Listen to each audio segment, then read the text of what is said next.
Hello everybody and welcome back to my YouTube channel. So it's been a while since I filmed yet again.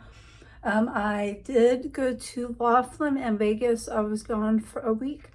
I am going to put together a vlog, so look for that very soon. Had quite a bit of fun.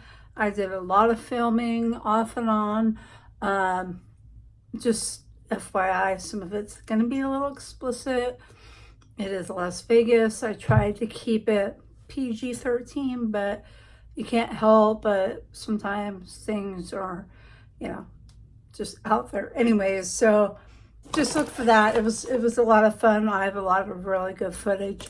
But anyways, I got the Pat McGrath foundation, like the whole set, the primer, the brushes, the setting powder, which I forgot grab out.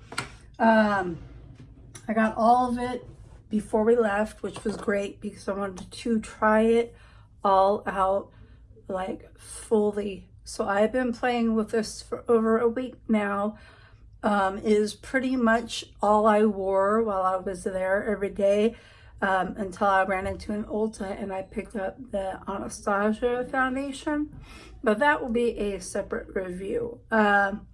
But for the most part, this got worn a lot. I've been wearing this for about 9 days now. So this is the foundation. You can see it's a little bit dirty. It was in my makeup box. I love the packaging on it. It's got the original Pat McGrath logo.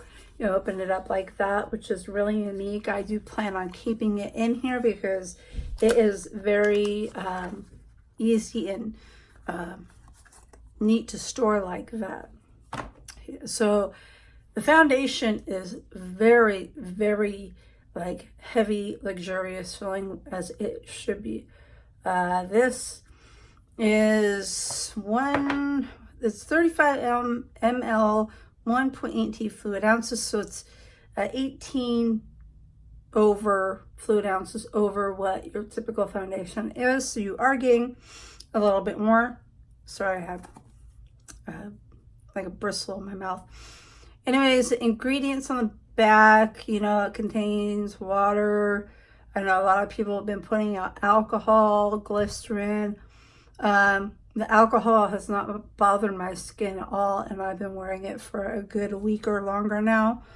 So I don't know how much alcohol is in here, but it has not bothered me.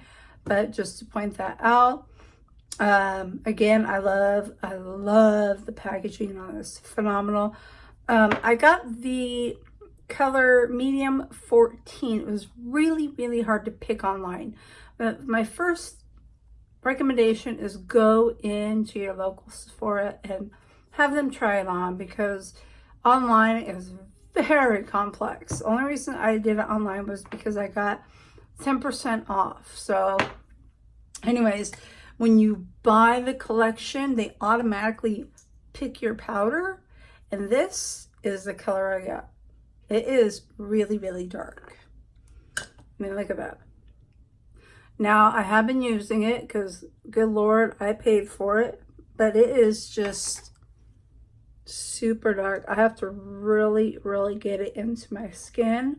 It's way too deep for my skin tone, but for the price I paid, I'm making it work. I would like to email them and let them know, when we do buy a set, we should be able to pick our powder color as well, because this is a medium 3. I should be, if it goes medium 1, maybe just medium, but not medium 3. This is just not my skin tone color at all. Again, when I put it on, I have to really, really work it on. I am wearing the foundation, I'm wearing everything right now. Anyways, in the powder, you get 5 grams, 0.17 ounces, which is less, I'm looking for one to compare it to, than your average powder. Here is the Hourglass.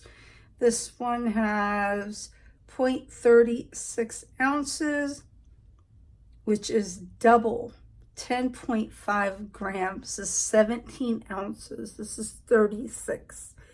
This has, the Hourglass has double the amount of the Pat McGrath powder. That's depressing. Okay. Then last but not least for the skin stuff, here is the Skin Fetish Sublime Perfection Primer Base, 30 milliliters, and I want to just compare it to kind of an average one, 30 milliliters in the IT Cosmetics one.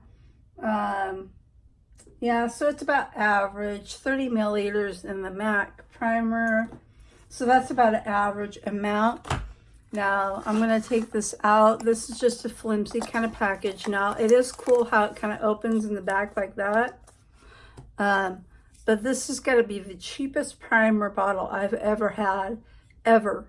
And I mean, comparing it to, you know, even an affordable one, like Morphe is just more sleek than this. This is depressingly sad. It feels super, super lightweight. This feels like a Makeup Revolution price point, not a Pat McGrath. And then this is already kind of like lifting in the back. It's so cheap. I just can't even describe how cheap feeling it is. Aside from that, does it work? I'll get to that. Then I have the two brushes. I took them out of the package already. So we have the Skin Fetish Sublime Perfection Foundation Brush, which is this one right here. Then we have the Skin Fetish Sublime Perfection Powder Brush, which is this one right here. Okay, and that is the set. Now I'm going to start with the foundation. The foundation is a little yellow for my skin. Like I said, I had a really hard time picking my color online. It was just the way it's set up is very deceiving. I would pump a little bit and show you, but let me see if I can get like a half a pump. That is one thing I like about this, is you can really control the amount you get, but it is really, really watery. That is a good thing though, because it blends into your skin, but this is a little yellow for my skin. I almost look like I have jaundice when I put it on. But by the time I blend it out and I put on my bronzer, my blush, and then sometimes I set it, sometimes I don't. Today I did set it.